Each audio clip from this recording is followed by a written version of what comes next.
Kalau kita membahas tentang Tuhan yang setia, Tuhan yang penuh dengan faithfulness dalam hidup ini, kita juga harus tahu bahwa kesetiaan Tuhan itu tidak tergantung sama apa yang kita lakukan.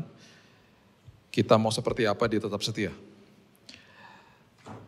Anak saya bisa berbuat apa saja, tapi sebagai orang tua kita akan pastikan besok akan ada makanan buat dia. Anak kita bisa ngambek sama kita. Tapi kita pastikan ketika dia keluar dari kamar, ada makanan di atas meja. Sampai kapanpun dia mau buat nakal seapapun juga, itu tidak akan pernah menghilangkan status dia bahwa dia adalah anak. Kalau kita bisa mengerti itu sebagai orang tua, apalagi Tuhan, yang penuh dengan kasih karunia dan dia tidak bisa menyangkal dirinya. Kita sebagai orang tua punya keterbatasan. Bahkan ada orang tua yang ikut-ikutan ngambek sama anaknya. Tapi di dalam Tuhan, apapun yang kita lakukan, dia tidak bisa menyangkal dirinya sendiri. Karena kalau kita perhatikan bahwa Tuhan itu setia, itu bukan sekedar karakternya dia saja. Dia setia. Keseluruhan kehidupan kedaulatan dia itu setia dan penuh kasih. Jadi apapun yang dia lakukan, kesetiaan dia itu tidak bergantung sama apa yang kita lakukan. Kesetiaan dia itu dia lakukan tanpa syarat.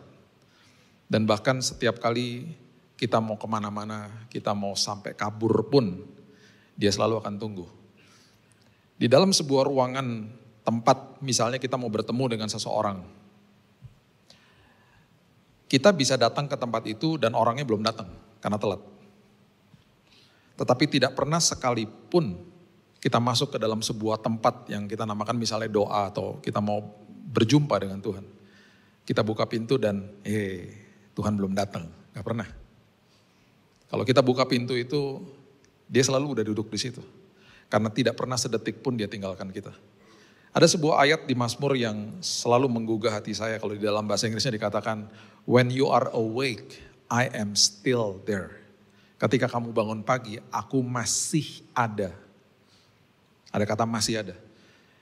Berarti sebelum kita tidur dia udah ada, selagi kita tidur dia ada, selagi kita bangun dia masih ada. Dia gak pernah tinggalin kita. Sebandel apapun, senakal apapun, kita tetap anaknya dia. Dan makin kita mengerti itu, kita akan makin justru bisa memberikan yang terbaik sama Tuhan. Tadi pagi kita membahas tentang prinsip yang namanya tabir. Di ibadah kedua ini kita membahas prinsip bahwa selama kita hidup, semua akan berubah. Bahkan musim berubah, tubuh berubah, orang yang kita kasihi bisa berubah sama kita. Ya kan? Tubuh kita juga berubah ya. 24 tahun lalu saya masih ada rambut. Sekarang rambut saya almarhum, dipanggil Tuhan duluan. Bahkan ada ayat yang saya pernah baca, saya sampai sedih. Aku tidak akan membiarkan sehelai dari rambutmu terjatuh. Ya gimana Tuhan, ini berarti satu-satunya ayat yang tidak applicable to me. Dulu saya bisa main basket 6 jam. Karena saya sampai hari ini saya suka basket. 6 jam tuh bukan berarti main terus. Jadi cuman ganti pakaian sampai bawa 5 pakaian kalau main, kalau habis kuliah. Ganti pakaian, duduk sebentar, minum, main lagi. 6 jam stretch. Berapa bulan lalu saya main sama anak saya. Anak saya, Keaton ini tim basket 16 tahun, lebih tinggi dari saya. Saya main basket sama dia 15 menit udah ngos-ngosan. Saya pikir saya kuat.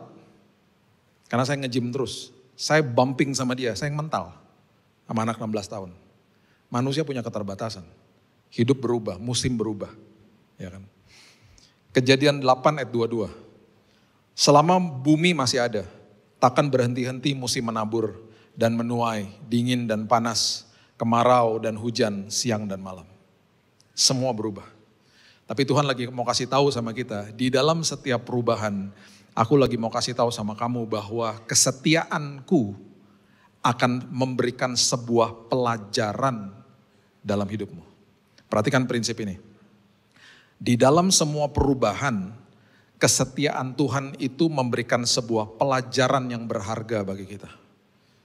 Kita bisa berubah, manusia berubah, musim berubah, kehidupan berubah, Tetapi Tuhan dengan kesetiaannya lagi kasih tahu sama kita bahwa kesetiaanku justru membawa kebaikan kalau kamu mau belajar. Oke, prinsip yang pertama. Di dalam semua perubahan, Tuhan adalah pakarnya untuk merangkaikan segala sesuatu dan mendatangkan kebaikan bagi kita. Itu Tuhan. Ya, itu sebabnya Roma 8 ayat 28 dimulai dengan sebuah kalimat yang sangat dahsyat, dikatakan begini, kita tahu sekarang bahwa Allah turut bekerja dalam segala sesuatu untuk mendatangkan kebaikan bagi mereka yang mengasihi Dia, yaitu bagi mereka yang terpanggil sesuai dengan rencana Allah. Tuhan adalah pakarnya, dan kalimat ini, ayat ini dimulai dengan kalimat kita tahu sekarang. Saya waktu sakit, saya waktu dirawat, anak saya Raina ini, waktu itu saya dirawat di Singapura, dia lagi SMA di situ. Dan setiap kali dia datang ke kamar saya, itu hari Jumat, Sabtu, dan Minggu. Dia bawa bangkelannya dia datang, dia belajar di kamar saya. Setiap hari Senin sampai hari Kamis, saya dalam kondisi kritis. Karena setelah pengobatan kanker itu, tubuh saya makin hancur, kemudian darah saya makin habis. Kalau di sini ada dokter pasti tahu, leukosit atau darah putih saya menginjakan titik nol udah.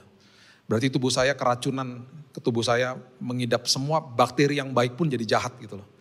Kejang-kejang 41 derajat sampai hampir mati. Selalu kejadiannya Senin sampai Kamis. Setiap kali dia datang hari Jumat, dia bawa tasnya dia seharian di samping saya belajar dan lain sebagainya, pakai headphone nyanyi-nyanyi. Kenapa dia bisa begitu? Karena setiap Jumat, Sabtu, dan Minggu saya dalam kondisi fit. Bisa tiba-tiba oke aja, Jumat, Sabtu, Minggu. Nanti dia pulang, setelah hari Minggu malam dia balik lagi, hari Senin saya kolaps lagi. Sampai-sampai setelah berkali-kali berminggu-minggu terjadi, saya bilang sama istri saya, si kakak suruh di sini ya tiap hari kali ya. Kalau kok tiap kali dia datang aku oke-oke aja. Nah akhirnya kita menemukan sebuah pattern. Dan saya mulai bilang sama istri saya, ini setiap kali dia datang aku oke loh. Jangan kasih tahu loh. Ketika dia gak ada di sini, nanti dia gak bisa belajar. Karena dia lagi berhadapan sama ujian akhir kelas 3 SMA. Saya pasti kasih pesan-pesan sama suster. Suster jangan kasih tahu ya. Karena dia kalau datang gembira banget, apalagi dia gembira lihat saya oke gitu loh. Karena dia tahu saya mengidap penyakit yang mematikan gitu. Satu hari di kamar saya malam-malam, dia kirim saya voice note. Dan voice note itu saya masih simpan sampai hari ini. Dia bilang ini, Dad, please don't go away. Aku mau nanti satu hari kalau aku menikah, dia yang jalanin aku sampai ke depan. Please don't go. Karena dia tahu saya divonis mati 3 bulan. Itu voice note saya pasang, saya putar buat Tuhan. Saya bilang, Tuhan kau dengar suara dia. Dengan berjalannya waktu, sampai akhirnya Bapak Ibu sudah tahu lah kesaksian saya. Saya disembuhkan Tuhan, menerima mujizat dan lain sebagainya. Di bulan Mei tahun 2019, setelah semuanya selesai, saya dapat email dari rektornya Biola University. Sekolah yang dia lamar, yang dia masukin aplikasi. Rektornya bilang begini, based on the performance, berdasarkan hasil ujian anakmu. Karena SMA-nya dia cukup terkenal waktu saat itu. Dan mereka lihat SMA-nya juga, karena kualitasnya sangat baik. Berdasarkan hasil ujianmu, anakmu, kami menawarkan beasiswa yang sangat tinggi. Dan kami akan memberikan kemudahan untuk dia juga bisa bekerja di sini. Segera kirim anakmu. Sebelum dia berangkat, saya ngaku sama dia. Kak, berkali-kali waktu kamu masuk ke kamar Dedi, I almost died. Several times, hampir meninggal saya. Tapi kok Tuhan bisa tutup semuanya. Sehingga kalau kamu datang tuh kamu bisa belajar. Nanti pas kamu pulang, hari Senin sampai hari Kamis, Dedi kritis lagi tuh. Dia nangis dong. Kenapa Dedi gak kasih tahu aku? Kenapa? Terus saya bilang, bukan saya gak mau kasih tahu. Tuhan yang gak kasih tahu. Karena setiap kali itu kejadian setiap minggu seperti begitu. Sehingga apa? Kamu gak lihat aku dalam kondisi kritis, kamu bisa belajar. Kamu bisa belajar, kamu dapat angka baik. Kamu dapat angka baik, hari ini kamu dapat beasiswa, kamu berangkat. Sebelum dia berangkat, saya kutip ayat ini. Kita deklarasi sama-sama, kita tahu sekarang. Bahwa Allah turut bekerja dalam segala sesuatu, mendatangkan kebaikan bagi kita. Selagi ngelewatin masalah, jangan komplain sama Tuhan. Dia sedang kerja. Dia sedang merangkaikan, mempertemukan kita dengan orang yang tepat, kesempatan yang tepat. Setelah udah lewat semuanya, kita biasanya disuruh lihat ke belakang sama Tuhan. Kita bisa merangkaikan segala sesuatu dengan penglihatan kita. Kita bisa bilang, wow, kok bisa Tuhan sampai hari ini? Aku yang berjalan bersamamu. Aku yang merangkaikan segala sesuatu. Kenapa? Because I'm faithful. Aku setia. Jadi apapun kita sedang lewati hari ini, mungkin kita lihat masalah, lihat penyakit dan lain sebagainya, bilang Tuhan, aku tahu Engkau setia. Engkau sedang kerja. Dan nanti pada akhirnya setelah udah lewat semuanya, kita bisa deklarasi ayat ini. Aku tahu sekarang. Aku tahu sekarang Tuhan. Jadi selagi ngelewatin masalah, selalu isi hidupmu dengan ucapan syukur. Jangan ngeluh, karena Tuhan setia. Yang kedua, di dalam apapun yang kita sedang lewati, Tuhan adalah Tuhan yang selalu ngasih tahu sama kita bahwa ingatkan kita bahwa kita ini segambar dan serupa seperti Dia. Jangan pernah berdoa begini, Tuhan jadikan aku segambar dan serupa. Udah, sudah. Jadi selalu bilang Tuhan ingatkan aku bahwa aku ini segambar dan serupa seperti Tuhan. Dia selalu ingetin kita, di dalam setiap perubahan dalam hidupmu, ingat kamu tuh segambar dan serupa seperti saya. Saya cukup sedih kalau melihat banyak orang yang mungkin gak mengerti tentang gambar dirinya dia sehingga didistorsi, deviasi dan lain sebagainya. Dan akhirnya membanding-bandingkan diri dengan orang lain, diperburuk lagi dengan keadaan kondisi di mana kita hidup. Ya, saya belum pernah lihat di Bandung, tapi kalau di Jakarta itu saya pernah hadir di dalam sebuah mall, lagi ngopi-ngopi di depan sama teman saya di sampingnya lobi. Di depan lobi itu ada tanda pelang ditulis ada 12 merek mobil dan motor. Kalau Anda punya ini boleh parkir di depan lobi. Itu sah-sah aja, nggak apa-apa. Mereka mau mengatakan begitu supaya mallnya kelihatan baik, bagus, ada mobil-mobil mewah dan lain. Oke, it's okay kok. Saya bilang sama teman saya nih, lihat nih. Kalau orang nggak ngerti prinsip segambar dan serupa seperti Tuhan, ketika dia lihat pengumuman seperti begitu, dia pasti berpikir, wah gue belum sukses, gue belum ada di kasta itu, gue belum make it, gue belum menjadi orang yang berhasil misalnya, karena gue belum punya mobil dan motor itu misalnya. Jadi akhirnya hidupnya dibentur-benturkan, dibanding-bandingkan sama orang lain. Gambar dirinya mulai dirusak. Saya bilang sama teman saya, satu hari kalau saya punya mall, saya mau tulis pelang besar-besar di depan lobi. Siapa yang datang duluan boleh parkir depan pintu lobi. Mau mobilnya butut, mau naik sepeda silahkan parkir situ. Jadi kalau satu hari Bapak Ibu lihat ada mall tulisannya begitu, berarti itu mall punya saya. Oke, Roma 8 ayat 29 coba lihat. Roma 8 ayat 29. Sebab semua orang yang dipilihnya dari semula, mereka juga ditentukannya dari semula untuk menjadi serupa dengan gambaran anaknya. Supaya ia anaknya menjadi yang sulung di antara banyak saudara. Kita selalu diingatkan dengan apapun perubahan di dalam hidup ini. Ya, Tuhan selalu ingetin kita bahwa kita ini adalah segambar dan serupa. Satu hari ada seorang namanya Brian Nichols. Dia adalah pemerkosa yang mengerikan. Di kota Atlanta dia mau disidang saat itu. Dan waktu Brian Nichols ini mau disidang, rupanya penjagaan dia kurang ketat. Dia dijaga sama seorang polwan. Dia berhasil mengambil pistol yang ada di kantong polwannya. Dia ambil pistolnya, dia pukul kepalanya sampai koma polwannya. Dia masuk ke ruang sidang, dia tembak 3 orang. Kalau gak salah hakim, polisi, dan satu lagi reporter, mati semuanya. Dia kabur, Brian Nichols kabur. Ini penjahat yang betul-betul jahat. Dia kabur dikejar polisi. Dia akhirnya mampir ke dalam sebuah rumah, dia tukar mobil di situ supaya mengelabui polisi. Dia selagi dia dalam proses tukar mobil, dia tembak juga yang punya mobil, mati juga orangnya. Singkat cerita akhirnya dia end up di dalam sebuah rumah. Rumah itu pemiliknya namanya Ashley Smith, seorang anak Tuhan. Dia masuk ke dalam situ, dia bingung harus bagaimana, dia menyandera Ashley Smith selama 7 jam. Polisi di luar. Kemudian selama 7 jam itu Ibu Ashley Smith bilang begini sama Brian Nichols. Daripada kamu pandang-pandangan sama saya sekian lama, mendingan kamu baca buku aja. Dia dikasih buku Purpose Driven Life, karangan Rick Warren. Kita waktu bulan Desember kemarin saya ke gereja sana, ke gerejanya Rick Warren untuk ngobrol sama mereka karena kami publish bukunya dia di sini. Dikasih Purpose Driven Life, dia bilang kamu baca aja. Saya nggak kemana-mana, saya tungguin di sini. Dia baca kira-kira 1, 2, sampai 3 pasal pertama. Why were you created? Kenapa kamu diciptakan? Kenapa kamu tuh segambar dan serupa dalam hidupmu? Di dalam sebuah perubahan yang terjadi saat itu, dia dibilangin sama Tuhan bahwa dia adalah segambar dan serupa. Brian Nichols hari itu dia menyerahkan dirinya kepada polisi dan bahkan dia minta didoakan, dia bertobat di situ. Setiap kali ada perubahan, Tuhan lagi ingetin kita ini segambar dan serupa seperti dia. Ingat loh nak, kamu segambar dan serupa seperti aku. Di dalam perubahan hidupmu aku gak berubah. Di dalam perubahan hidupmu kamu tetap anak, kamu tetap ahli waris. Kamu tetap orang yang punya hak penuh atas hidupmu. Dari aku.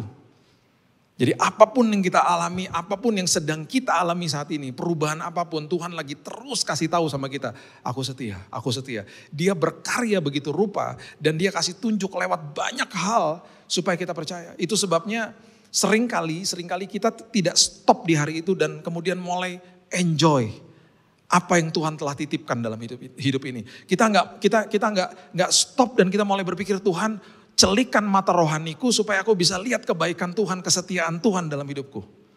Jadi akhirnya hal-hal kecil kita nggak lihat karena kita terpaku sama masalah kita. Ada seorang drummer yang saya suka lah sama dia. Drummer, mungkin kalau yang musisi pasti tahu namanya Mike Portnoy, drummernya Dream Theater.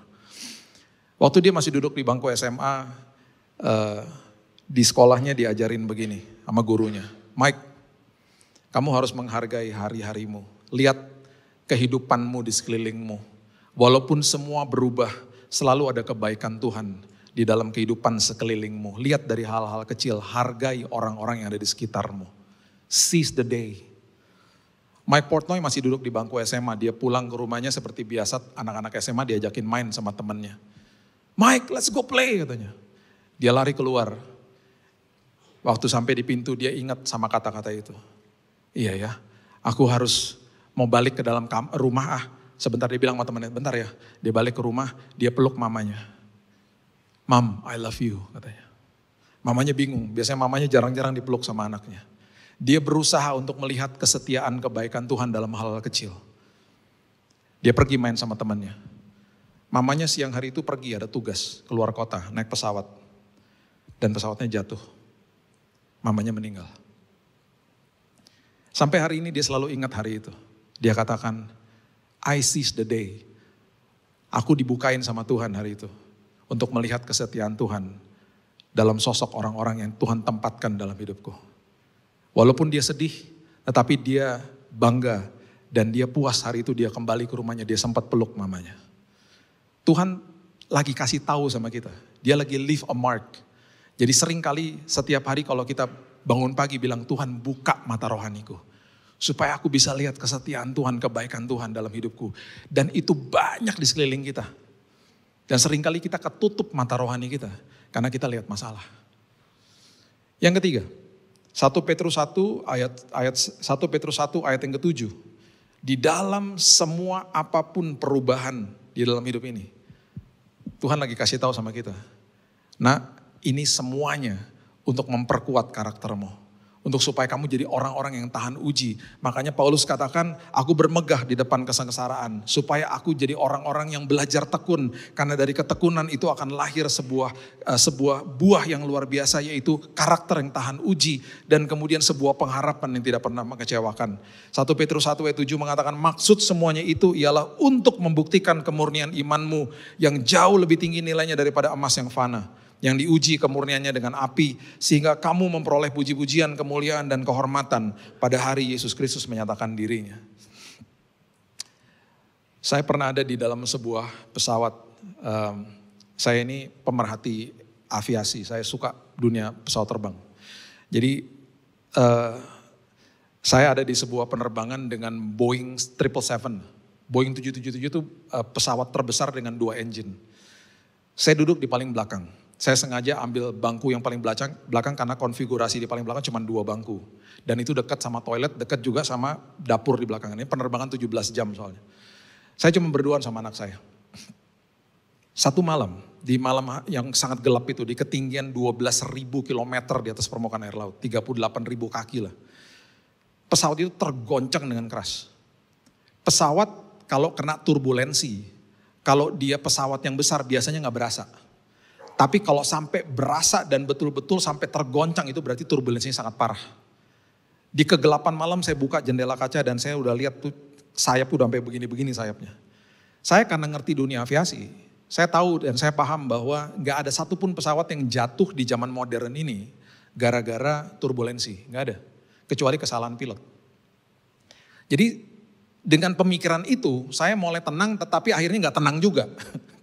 karena tetap aja ini ada di atas gitu dan goyang-goyang gitu ya. Anak saya yang biasa terbang sama saya dia mulai peluk tangan saya. Dia bilang, "Dad, what's going on?" gitu. Saya peluk dia dan saya bilang, "Tenang aja nak, tenang aja." Walaupun saya nggak tenang juga. Lagi tengah-tengah turbulensi separah itu orang-orang udah mulai panik.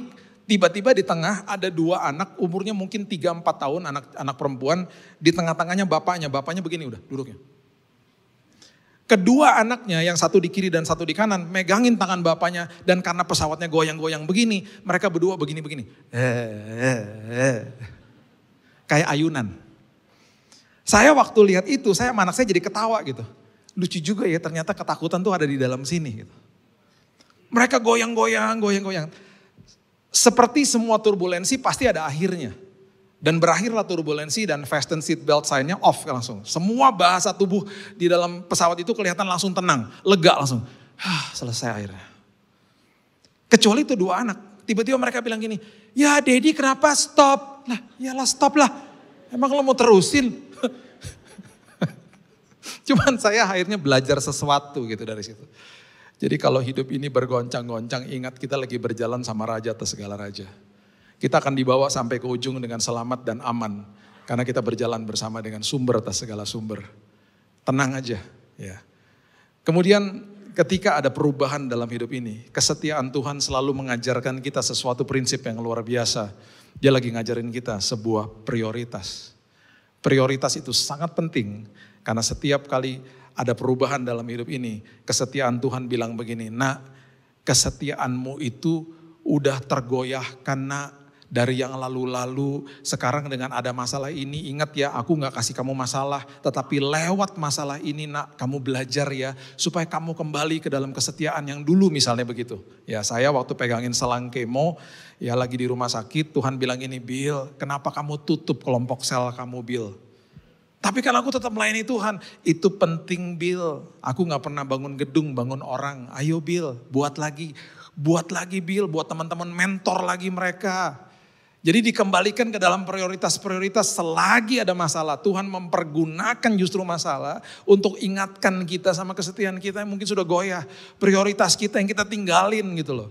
Ya, Kisah Rasul pasalnya yang ke-27 ayat yang ke-18. Ini adalah kisah ketika Paulus mau pergi ke Roma. Dia udah dikasih tahu sama Tuhan, kamu akan ke Roma. Jadi dia udah tahu pasti sampai. Nah dia nyegat kapal yang lagi transit, kapal barang ini muatan gandum lagi pergi dari Alexandria mau pergi ke Roma. Dicegat sama dia naik pas lagi transit dia naik, ada 200-an orang di dalamnya. Kapal ini tiba-tiba terombang-ambing dengan badai yang luar biasa. Nah di dalam sebuah badai yang luar biasa mereka akhirnya paham bahwa prioritas mereka akhirnya nyawa mereka. Bukan muatan yang ada di dalam kapal itu lagi. Karena memang kapal muatan kargo ini yang menjadi prioritas adalah muatannya. Di dalam kapal ini khususnya adalah kargo yaitu gandumnya. Harus dibawa sampai ke Roma, di unloading dapat uang. Itulah tujuan mereka karena kapal dagang. Setelah ada badai prioritas mulai terjadi. Mulai diingatkan. Akhirnya begini, Kisah Rasul 27 ayat 18. "Karena kami sangat hebat diombang-ambingkan angin badai, maka pada keesokan harinya mereka mulai membuang muatan kapal ke laut." Mulai dibuang ke laut.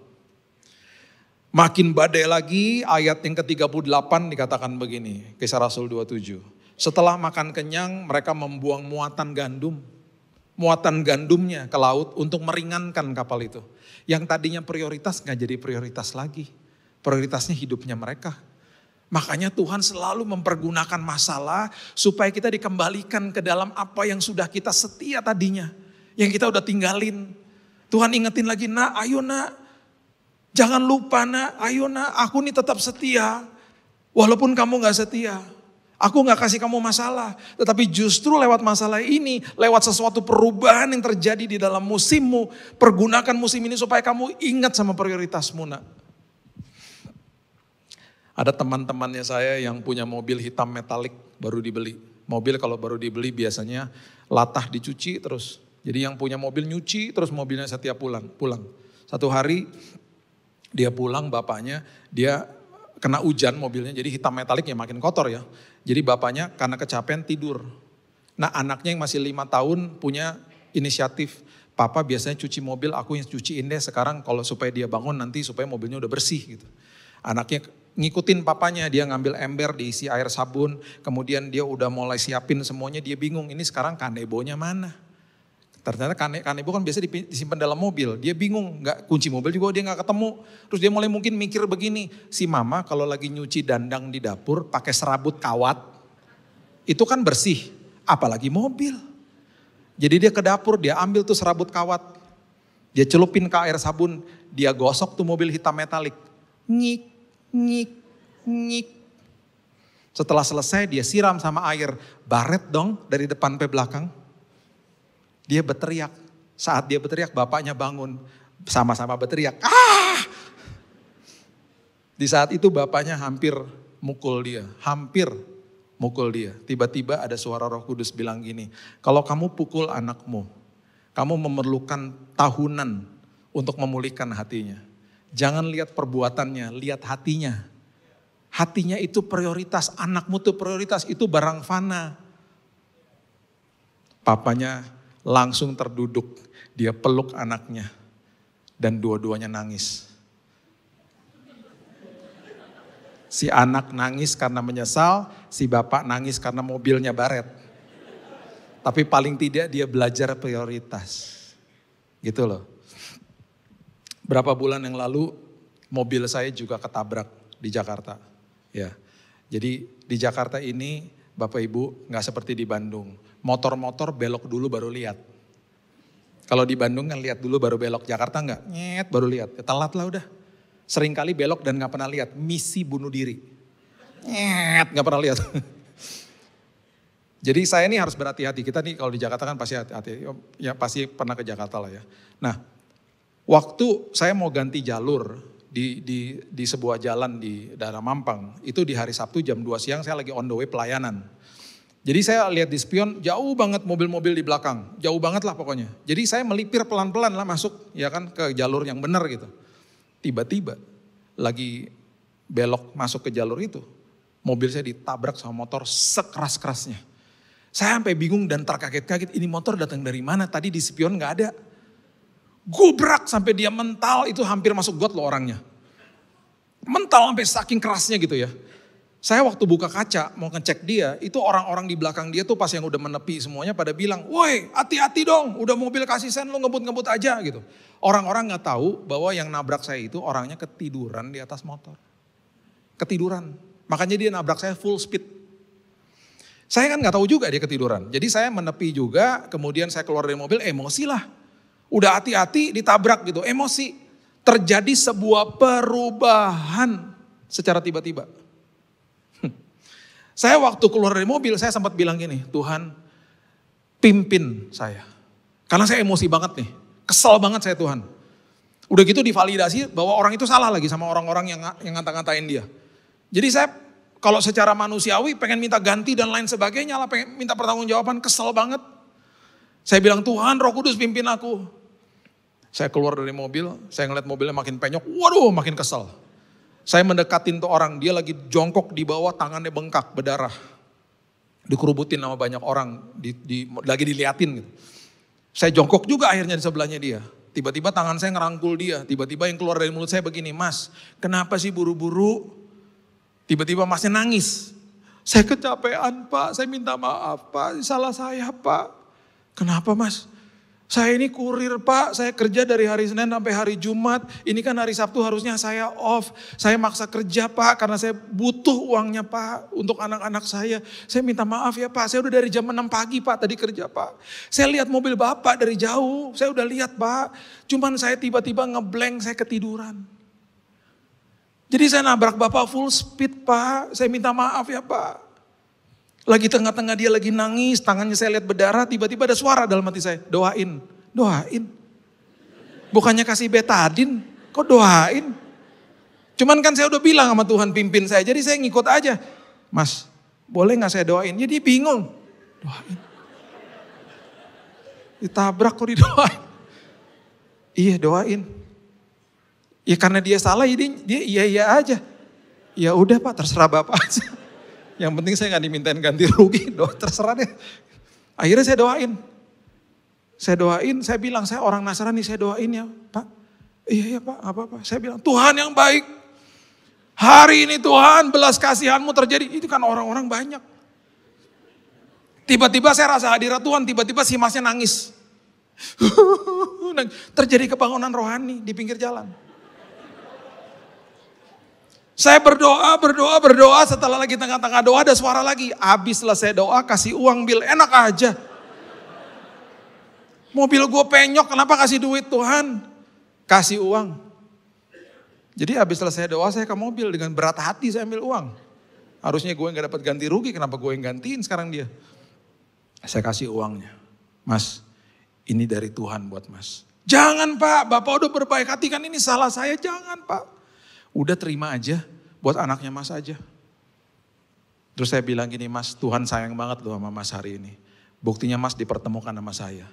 Ada orang yang doain Mas, lega kan habis didoain? Iya ya Pak, bener ya Pak. Iya lega loh hati saya Pak. Gitu. Tuh, Tuhan baik, Tuhan sayang banget sama Mas. Sampai hari ini bukan sekedar doain, kasih uang lagi. Ya kan? Iya ya Pak, makasih ya Pak. Terus saya pergi ke pelayanan saya. Hati saya berbahagia karena firman Tuhan bilang gini, kalau engkau berbuat baik dan orang itu gak bisa balas, hatimu dibuat berbahagia. Saya bahagia banget, waktu pulang saya bilang sama istri saya, mobil penyok. Dia sampai bilang, kenapa kamu ketawa-ketawa mobil penyok? Saya bilang gini, gak apa-apa itu barang fana, yang tadi tabrakan yang nabrak saya itu jiwa yang sangat berharga di mata Tuhan. Terus saya bilang gini sama istri saya, kamu tahu gak sebelum saya tinggalin dia, saya kasih pesan-pesan sponsor. Kamu bilang apa? Mas, buka-buka HP. Tulis apa? Billy Lantang, tulis. Billy Lantang. Mas punya YouTube gak? Ada TikTok gak? Ada. Nanti pas pulang Mas buka YouTube, tulis nama saya. Ntar keluar tuh video. Oh Bapak pendeta, gak penting pendeta, yang penting nonton khotbah aja. Biar hatinya teduh. Oh, iya Pak, makasih ya Pak, makasih ya. Janji ya? Iya. Saya percaya nanti satu hari rumahnya dia deketan sama saya di sorga. Amin. Di dalam sebuah perubahan, Tuhan lagi kasih tunjuk kesetiaan kita. Mau setia gak? Atau mau ikutin emosi? Ya. Yang terakhir, di dalam sebuah perubahan Tuhan lagi kasih tahu sama kita bahwa dia setia dan dia tidak pernah gagal sama semua janjinya dia. Markus 4 ayat 35 mengatakan begini. Sampai ayat yang ke-40 ya kita baca ya. Pada hari itu waktu hari sudah petang, Yesus berkata kepada mereka, marilah kita bertolak ke seberang. Bertolak ke seberang. Ya, Yesus ketika bilang marilah kita bertolak ke seberang, itu bukan seperti kalau saya ngomong atau Bapak Ibu ngomong. Yuk nyebrang yuk. Kita kalau ngomong gitu sama teman atau sama siapa gitu, yuk nyebrang saya temenin. Kita gak bisa kasih jaminan sama mereka kita akan sampai ke seberang dengan selamat. Tetapi kalau Yesus yang bilang yuk kita bertolak ke seberang, itu sama dengan kita pasti sampai ke seberang dengan selamat. Karena Yesus yang ngomong. Dia tahu gak akan ada badai? Tahu. Dia tahu gak dia akan tidur? Tahu. Makanya dia berfirman dulu untuk memproteksi perjalanan mereka. Yuk mari kita bertolak ke seberang. Murid-muridnya gak mudeng. Terjadi ini. Mereka meninggalkan orang banyak lalu bertolak membawa Yesus beserta dengan mereka dalam perahu di mana Yesus telah duduk dan perahu-perahu lain juga menyertai dia. Banyak orang ketika ada badai akan banding-bandingin sama orang yang tertinggal gak ikutan perahu. Tahu gitu gue tinggal aja tadi, ngapain ikut perahu yang ada badai. Saya lebih baik ada di dalam perahu yang ada badai dan ada Yesus. Daripada ketinggalan gak ada badai gak ada Yesus. Lebih baik ada badai, ada Yesus, kita jadi bertumbuh. Dan udah pasti karena ada Yesus kita aman. Karena ada Yesus. Harusnya gitu. Lalu mengamuklah taufan yang sangat dahsyat dan ombak menyembur masuk ke dalam perahu sehingga perahu mulai penuh dengan air. Pada waktu itu Yesus sedang tidur di buritan di sebuah tilam. Harusnya jangan dibangunin. Harusnya jangan dibangunin, biarin aja. Pasti sampai kok ke seberang walaupun udah penuh dengan air. Ini enggak, murid-muridnya membangunkan dia dan berkata kepadanya, Guru kok tidak peduli kalau kita binasa. Sama seperti teriakan banyak orang Kristen. Tuhan kok gak dengar doaku. Akhirnya dengan kasih karunia Yesus bangun menghardik angin itu. Berkata kepada danau itu, diam, tenanglah. Angin reda, danau menjadi teduh. Perhatikan ayat terakhir ini, ayat 40. Lalu Yesus berkata kepada mereka, makasih ya udah bangunin aku. Hampir lo kita mati bareng. Dia ngomong gitu. Makasih ya, aduh aku sampai deg-degan loh. Aduh aku gak tahu loh akan ada badai kayak begini. Aduh thank you banget ya udah dibangunin. Dia ngomong gitu, enggak. Dia maha tahu kok, dia maha kuasa kok. Makanya kalimatnya keluarnya begini. Mengapa kamu begitu takut? Terus kalimat yang kedua nempeleng banget. Mengapa kamu tidak percaya? Karena aku udah bilang dari awal. Makanya kalau yang naik perahu ini jemaat CLCC pasti beda ayatnya. Karena semua pasti gak akan bangunin Yesus, amin. Beda kan? Di pertama, bagian pertama masih sama tuh. Ombak menyembur masuk masih sama. Nah waktu Yesus tidur di buritan di sebuah tilam, di kapal, ya kan?